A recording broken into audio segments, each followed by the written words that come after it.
Welcome back to the Tracy Take. I'm Tyler here with my brother Ryan, and today we are doing the Miami Dolphins 7-round mock draft. Ryan and I, we did a full draft, all 250-something picks. Today we're breaking down the Dolphins selections. Before we do that, be sure to like, subscribe, and also ring the bell to get notified whenever we create new content. We've already done a Miami Dolphins 3-round mock draft, so be sure to go check out that video and that scenario on kind of some of the other options they could do with their first and second round picks. We also have other 3-round and 7-round mock drafts specific leading up to the 2024 NFL Draft.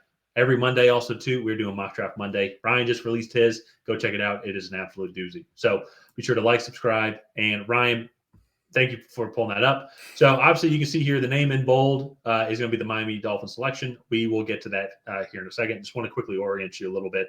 We wanted to include some context about who was available and who was not available. So you'll see a couple picks before and also after. And then on the right side, you can see some other players that we thought that would be of interest for the Dolphins to take and where they were selected in our mock draft. So Dolphins here, I think probably one of the biggest things, I think all Dolphins fans or just football fans in general would agree that they just need to improve that offensive line as a whole. And going to get a guy like Tyler Guyton, the guy that you love, it's just a super athletic guy. I think that he'd fit perfectly and we also think that as well, would fit perfectly into this Miami Dolphins offense who they need to get faster. They just are really slow. Just everybody on that team is just super, super slow. And they just need to get faster guys like Tyler Guyton. Yeah, and if you guys can't tell, Tyler is being extremely sarcastic. Yes. So I cannot wait to see the comments for that right there. But again, to me, I think you look at guys like Devon Achane, Tyreek Hill, Jalen Waddle, 3 of the fastest guys in the league. And to me, the big thing that's holding this offensive line back, or that's holding this offense back, is this offensive line. And I think going out and investing in a guy like Tyler Guyton, who is probably by far the most athletic offensive lineman in this class. He's a converted tight end. Well, I guess him and Olu are up there, but he's a converted tight end. And now he is playing, I think he was at right tackle at Oklahoma, but he could definitely play either side. He's still pretty raw at the position. However, again, you're going to pay a premium for his athleticism. And I really like what he brings to the table. He was playing extremely, extremely well at the Senior Bowl. And I was going up against guys of all different types with that were pure speed rushers, then going from speed rushers to Darius Robinson, who's a 300-pound edge rusher and is almost all power. And he was holding his own left and right. And I was just really impressed with what he was able to do.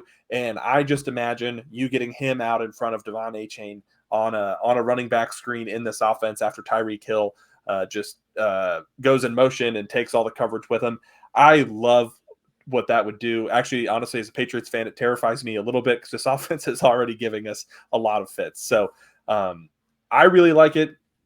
I could also see them going in a few other directions with this pick. J.C. Latham is another one who is a little bit more polished, but definitely still has room to grow. And what I mean by that is he's just a younger guy. I believe he's only 20, and he's a freak. He's 6'7", 330, similar size. But just on tape, you really see the refinement, and a lot of his lapses in reps are mental. Like, for example, that 4th down against Michigan in the college football playoff, that was his fault, except it was a mental lapse. Like, he just wasn't ready for the play.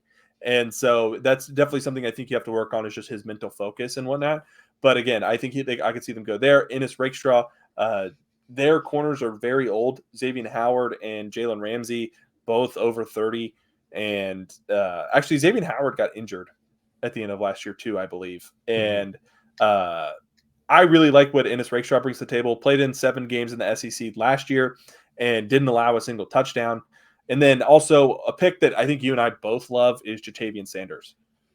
Just an absolute freak tight end. I think he would fit great in that system. So yeah, I remember watching him, and this is in like November, and then too, as Texas making that run, it's like I could see, depending on where they end up drafting it and how he ends up doing the combine, like they need tight end help, they need other receiving help, because as of right now, if I'm not mistaken, I have the draft board up here.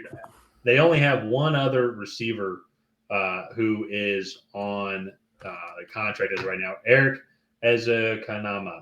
I butchered that name. Outside of obviously, he's a 3rd-year guy out of Texas Tech. There you go. Thank you. Outside of Jalen Waddle and Tyreek Hill, he's the only other guy on contract. So you go and get a guy like him. And I will say, too, just looking at their tight ends as well, Durham Smythe, Julian Hill, those 2 guys are on contract. Tyler Kroft, he's a free agent. instantly, Jatavius Sanders is the starter Yeah. from day one, and I think then you pair him up uh, and then you have Jatavius Sanders in the slot, obviously Hill and Waddle across from each other, then you have Devon A. Chain in the background, in the backfield. And actually, I think there's even room for one more receiver as well. So I think he'll bring a very fun option, I think, to a Mike McDaniel offense. So a lot of different ways I think they can go here. I think another option too as well that they could go, but we end up addressing this in the second round spot is edge position, just because they got decimated with injuries, especially late and some serious ones. Bradley Chubb on New Year's Day or New Year's Eve, I forget, tore his ACL. Bradley Chubb had the devastating Achilles injury as well. And so I think that, and then also too, Andrew Van Geikel, he did get hurt, but I think that was He's also a free agent. He is also a free agent as well. So we'll have to kind of see where that ends up going. So I know there's a lot of edge rushers that they have currently on the roster, but maybe just because of the extra injuries and how long it's going to take for them to come back and play, I think going with a guy like Darius Robinson here is another serious option. I think that they could go and take. They could go receiver as well. Xavier Worthy is right there. I think he'd be another good guy. I think that would fit well into this option. Or go Cedric Bonpron or Cooper Beebe as well, and once again kind of double up on that offensive line, protect Tua, and have maybe a different the ability to have a different type of offense as well, and just have some protection. Yeah, definitely. And this was the Darius Robinson I was talking about that had a great Senior Bowl, and him and Tyler Guyton were going blow for blow in one-on-ones and whatnot. So I really like him. He's very athletic. Reminds me a lot of Keon White, the guy that the Patriots drafted last year, who a lot of people thought could go in the first round, but ended up falling to kind of the mid-second. And the Patriots were able to take him, I think it was like 46 overall. So like around a similar range than this. And so I really like it. Some other potential options, Cooper Beebe, Cedric Van Pran. And then you are in the camp that the Dolphins could potentially draft Michael Penix to replace Tua. They already have their offense adjusted to a lefty. And so I'm really curious to kind of hear your take on Michael Penix. So I've just seen enough of Tua to know, like, I think in this offense, he works really well within this offense. He is a great anticipator as well. I think that there's something, though, that I think I just don't think he has the arm. And I think if you go look at the speed that Tyreek Hill, Jalen Waddle will have, the speed that they have all around as well, I think that if you can have the arm of a guy like Michael Penix already, he struggles to move in general, and so does Tua. So that's what they're very similar type of quarterbacks. Also, Tua's maybe a little bit more athletic, if I'm giving him credit, but so Penix is also, even with his injury history. I would say Penix is an underrated athlete given his injury history. Yeah, that's fair. But Penix's arm, though, I think is the difference maker. And if there's his cannon, though, I think would just open up the entire field. Like, you can just entirely kill Jalen Waddle on go routes. That deep ball definitely comes into play on these 70-yard bombs. The one area that I can absolutely give Tua a little, I think he's got a little bit better, or is a little bit better at this than Penix. Penix is kind of, he is all systems go all the time. There's an area where he struggles. I feel like it's on these touch throws, and I think Tua might have that a little bit. But that being said, though, Tua also had that issue as well coming into college, coming out of college as well. So I think you give time for Penix to develop. I also just think too, as you mentioned, kind of as the handoff to me, this offense is already tailor-made, set up for a lefty quarterback. It would be no transition outside of the guys who's got a bigger arm. So I think Tua's taken them about as far as I think he can take them. If there's going to be someone that could take a flyer on Michael Penix, I think it could be this team right here, who I think is very similar to Tua. I would say lefty. Yeah, does have an injury history that is going to affect his overall mobility. They have to get the ball out of the pocket really quickly. That's just the design of the offense. And there's one thing too, a flaw of Michael Penix is if there is pressure, he does panic. So why not have an offensive system where you have to get the ball out in less than 2 seconds, and so he doesn't have to worry about any blitz. So I think it's just intriguing. Will they do it? Probably not. They probably will not do it. But I just think it's intriguing just because of Michael Penix's tool set. It's only so many offenses I think that he would work well in. And I think, honestly, Miami might be one of them. Yeah. So I think that's an interesting take on it. I do think Tua is a better anticipatory thrower than Michael Penix. And I think that is probably his biggest strength and why Miami would stay with Tua. But again, I think at that position, with how important it is, I do think that they could definitely potentially make an upgrade there. So let's move on to their day 3 picks here. They do not have a 3rd or a 4th rounder, but again, gonna kind of go through these. Brandon Coleman, the interior offensive lineman, and then we will address the backup quarterback position. And that's going to be Jordan Travis. To me, him and Tua are similar in size and stature and arm strength. And where I think this would be an interesting take is he's could develop actually and be good. He has the arm strength and the athleticism that you want. You just kind of need to teach him an offensive system and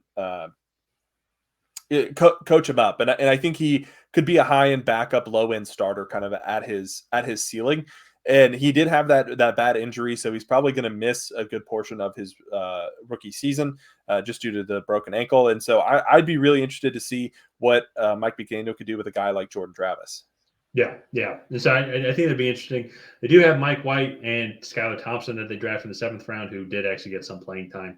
So and that's like kind of looking back on that pick. But if he's on the pup list, and then if you're still developing Skylar Thompson, you move on from Mike White, then he can kind of everybody can just slowly move up. I would say it's a possibility as well. At the 6th round, you're trying to find ways to maybe improve your team. If there's some other potential options, I think that they could have gone there. I'm going to my draft right here. There was a 186. 2 interior offensive linemen were taken on the next pick. I think they could have gone there. They could have then Marcus Rosemead, Jack Saint actually was taken a couple picks later. I think that could have been another receiving option as well that they could have gone. But then rounding out, Trevor Wallace, linebacker, and then also Tavian Robinson. We did end up addressing the receiver position as well. And so I think when you're at this point in the draft, you're just trying to find maybe position of ease and trying to find good skill position players. So I think that both these guys could help out Miami come day 1. Yeah, I like all these picks. I think they can definitely make Miami a better team. And when you're on the edge of taking that step into the elite tier of the NFL, which the Miami Dolphins have done for the first half of these seasons, and then they've kind of calmed down as the season goes on. I think getting depth and building the interior of both sides of the ball, I think is, to me, what's going to kind of put them over the edge. So it's going to be really interesting to see what the Dolphins do going forward. But let's go ahead and wrap up this video here. If you guys have not already, please go ahead and like and subscribe. Leave a comment down below on what you thought of this Miami Dolphins 7-round mock draft. Did you love it? Did you hate it? What would you do differently? And on that, we'll see you guys next time.